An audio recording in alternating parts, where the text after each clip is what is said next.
Hi, welcome back to another very exciting Copycat Wednesday. My name is Jesus Ramirez. Thank you so much for joining me today. I hope that you're staying healthy and safe during this lockdown.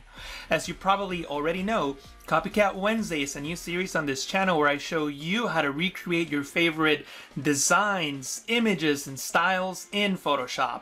Last week we recreated the perfume movie poster, link below if you missed that video. And today we'll work on recreating the green Moody color grade from the Lightroom splash screen. Thanks to Johnson P for the suggestion. Remember, you can also leave your suggestions for future episodes in the comments. Let me know what album cover, book cover, design, movie poster, or color style you would like me to recreate. For today's tutorial, we're going to take this photo of this beautiful dog and use the camera raw filter in Photoshop to apply a similar color grade to the one found in the Lightroom splash screen. As usual, I don't know how the original artist created the image. I'm just showing you my take on it. Like everything else in Photoshop, there's a lot of ways of achieving the same result. The point of this series is to show you how I would reach that result. Talking about the original artist, this image was created by George Rotan, and you can find him on behance.net/George Rotan. Okay, let's get started with today's Copycat Wednesday. This is the image that I'm going to work with. You can find a link to it down below in the description if you want to download it and follow along with me. The first step is not really important for the look that I'm going for, but I do want to crop the image because I'm going to upload it to Instagram after we're done, and I already want to have a square crop, so I'll do that now. I'll select the crop tool, then I'll go into the drop down here in the options bar and select 1:1 square because I want a square image, and I'm just going to size this up and place it accordingly. And you can click and drag on the corner handles to crop your image, of course, and you can click on the check mark to commit the changes. Then I'm going to right click on the image and convert it into a smart object. A smart object is a container that allows you to place one or more layers, and you can apply editable adjustments, filters, distortions, and transformations. That means you can always make changes if you change your mind. And the first thing that I'm going to do is go into Filter, Camera Raw Filter. The Camera Raw Filter allows us to take total control over the brightness and the colors of this image. And by the way, I just want to point out right now that you can follow along with Adobe Lightroom if you like. Adobe Lightroom was made from the color engine inside of Camera Raw, so all the sliders are about the same. The layout looks a little different, so you can make the same adjustments in Lightroom if you like. First, let's work with the brightness of the photo. This is going to be a moody photo, so I'm going to bring down the exposure, maybe not so much. Right about here seems to be good, at about -120. By the way, the values that I give you will only work for this image. If you have a brighter photo, then you might need to go a little darker. If you have a darker photo, then you might need to go a little brighter. It all depends on the image that you are working with. Feel free to use my adjustments as a starting point, but fine-tune so that they apply to your image. So, now that the image is a little bit darker, I'm going to apply some contrast, which means I want to make the darker pixels darker and the brighter pixels brighter. So I'll increase the contrast a little bit, maybe right about here. And if I change my mind later, I can always come back and make adjustments, so I don't have to be precise right from the beginning. Next, I'm going to darken the highlights a little bit. Remember, we're going for a dark, moody effect, so we need darker highlights. But now that we made the image darker, we lost a lot of details in the shadows. And I can bring some of that detail back by making the shadows brighter. So I'm going to drag the shadow slider to the right. And I probably have to go pretty far since I made the image quite dark. So maybe right about here. Next, I'm going to increase the texture of the image. The texture just makes texture pop, as you can see. That's obviously way too much, so I'm going to bring it down accordingly, right about maybe 26 or so in this case. I'll also increase the clarity.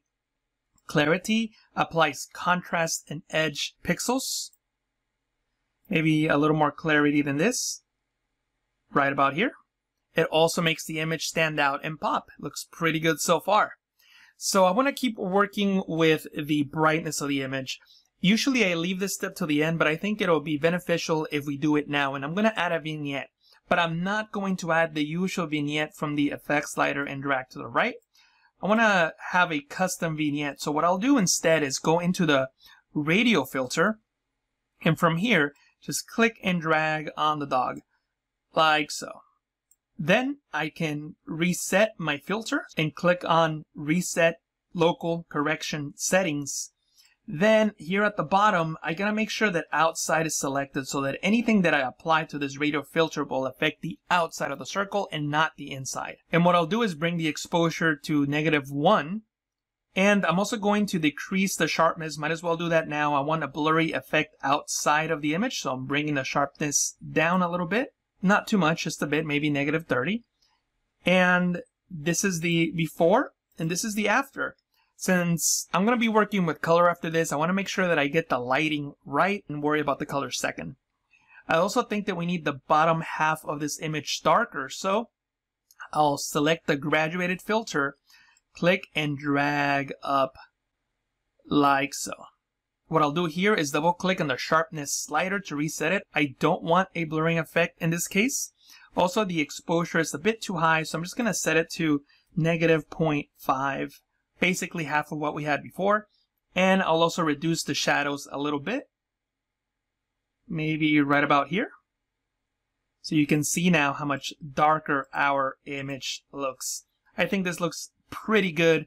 And I'll continue working now with the brush tool, and I'm just going to make some areas darker. Let me first reset the shadows because I don't want to make the shadows darker. I actually want to make the highlights darker. So I'll bring it to about -35 and just make certain areas in the image darker, like so. And it's up to you. This is totally subjective. What's bright, what's dark. I just want his face to be really, really bright. And obviously it's not bright yet, but we're going to get to that in a moment. And I'm trying to make everything else as dark as I can. Maybe a little bit more darkness here on the bottom left, a little bit on the bottom right. And it's up to you what areas you make darker. At this point, I think we're ready to work with the color. And what I'm going to do is go into the basic color correction panel. And you can get there just by clicking on the hand tool and clicking on basic here. And you can see the adjustments we applied previously.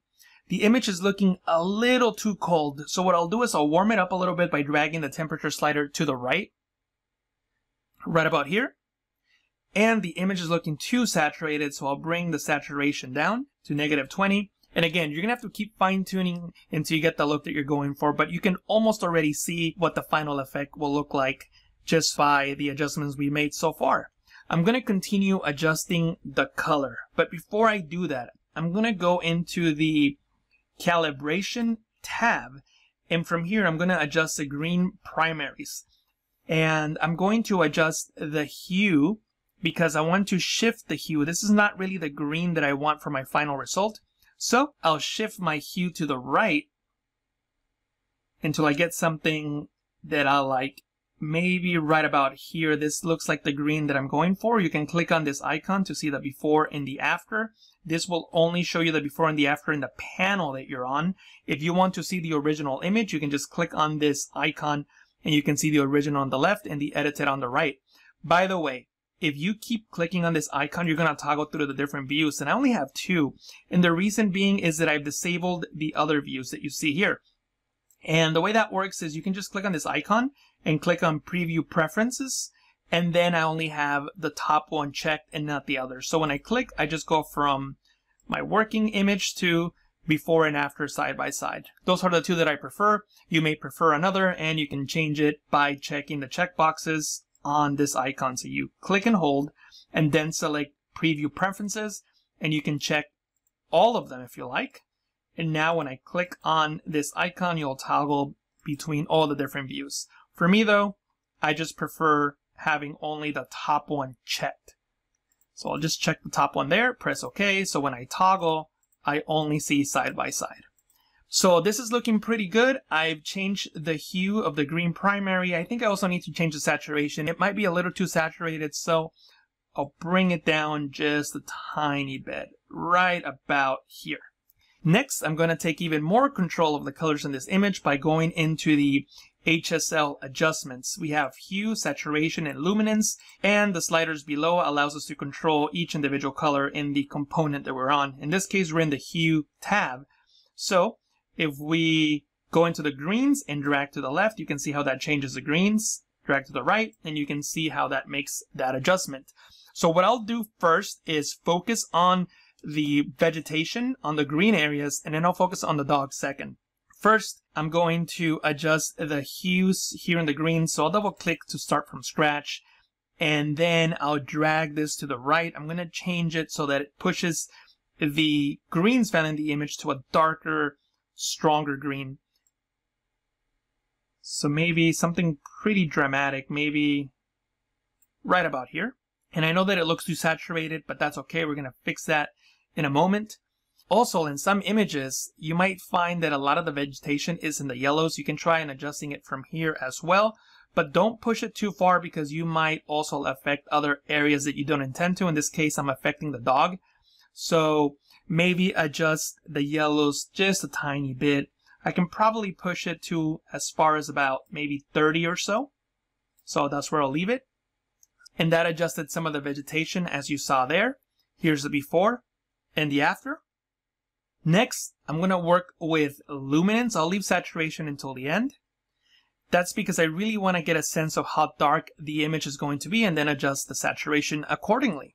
What I'll do actually is make the greens brighter. They seem a little too dark right now, so let me just increase the luminance here, and I'll go to about 65 or so.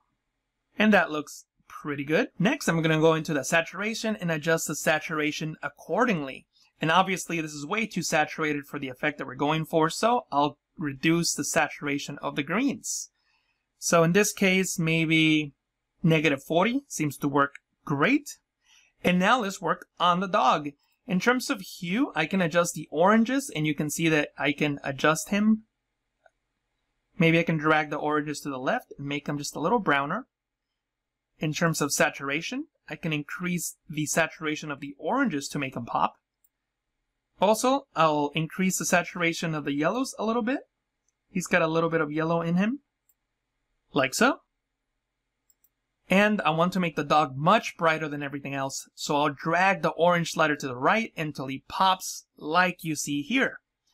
And maybe I'll make some of the yellows darker. See, brighter yellows, darker yellows. There's a lot of yellow in the image, in the background, and on his collar here, which I will fix in a moment. But I'm just going to make the yellows darker so they don't really stand out too much. Maybe right about here. So since I mentioned the dog color, why don't we fix that next? So what I'll do is I'll zoom in, I'll select the zoom tool, and I'll zoom in into this area. He's got this yellow tag. And what I'm going to do is just select the brush tool and reset my local correction settings and just paint, like so. And what I'm going to do is bring the saturation down, and notice that it made everything black and white, no saturation. Then I can click on color here at the bottom, and I can select a green that matches my image. See that? See how I can select a green? I can select any color, not just green, obviously. But I want to select a green that more or less matches what we're working with. And it might take you a second to find something that works, but once you do, you can just press OK. Now, if you're affecting other areas that you don't intend to affect, you can also scroll down, and under Range Mask, you can use maybe the Luminance section here and say to Photoshop, don't apply it on the darker colors, just the brighter ones, like you see here. Yellow is pretty bright, so I don't want it to apply that effect on the darker leaves. And since that tag is a lot brighter than I want it to be, I'm just going to bring down the highlights, and maybe that'll make it darker. If it doesn't, I can try that with the exposure. That's making it way, way too dark. You're going to have to fine tune it accordingly. Something like that should work. Let me fit the image to screen and see what we got. I'm going to put the before and after. Before and after. So I think that looks pretty good. So we'll work with that. By the way, this is also a technique that you can use in Lightroom to change the color of an object. It's a powerful technique that not a lot of people use. If you want to learn how to do color replacements in Lightroom, then check out the link in the description. I have a tutorial that covers this technique in Lightroom. Next, I'm going to go back into the Luminance tab and make the dog darker. I think that he's a little too bright, so I'll drag the orange slider to the left. So as you can see, by making these adjustments, I was able to make the entire image the green that I wanted. He is popping and I was able to hide the yellow on his collar here. Now the one thing that I do have to do is I have to make him brighter so he pops even more. So what I'll do is I'll select the adjustment brush tool, and something I haven't really talked about in this video is that I can control the size and feather from here. So maybe I can increase the feather so that the edges are blurrier. And if you don't want to use the sliders, you can use the left and right bracket keys on the keyboard to reduce your brush size. Then you can start painting. Notice that I'm making him green because the effect that we applied last was the green effect for the dog tag. So what we need to do now is reset that. So I'm going to click on this icon and reset it. And I'm just going to go up and just brighten him up a little bit. Increase the texture, the clarity, and the sharpness. And just paint on him like so. So he really stands out and he pops.